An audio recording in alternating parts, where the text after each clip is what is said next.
How vain it is to sit down to write when you have not stood up to live. The question is not what you look at, but what you see. Dreams are the touchstones of our characters. Books are the treasured wealth of the world and the fit inheritance of generations and nations.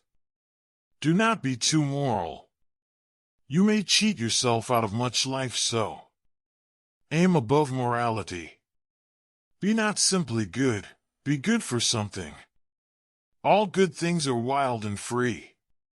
If a man does not keep pace with his companions, perhaps it is because he hears a different drummer. Let him step to the music he hears, however measured or far away. I went to the woods because I wished to live deliberately. Our life is frittered away by detail. Simplify, simplify.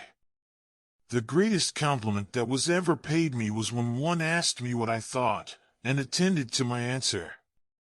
As if you could kill time without injuring eternity. Nothing makes the earth seem so spacious as to have friends at a distance. They make the latitudes and longitudes.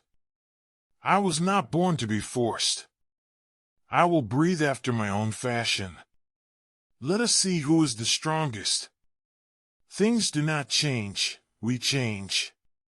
There is no remedy for love but to love more.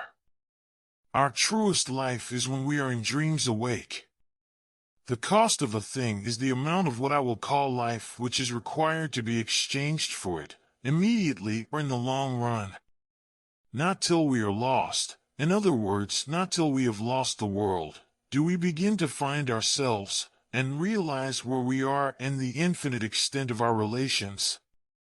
Heaven is under our feet as well as over our heads. If we will be quiet and ready enough, we shall find compensation in every disappointment.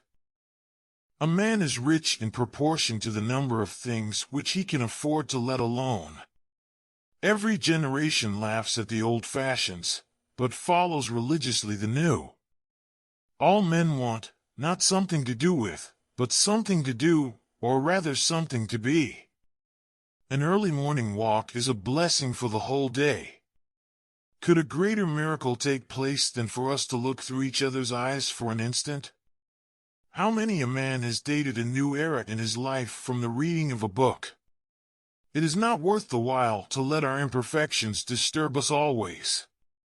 For my greatest skill has been to want but little. I say, beware of all enterprises that require new clothes, and not rather a new wearer of clothes.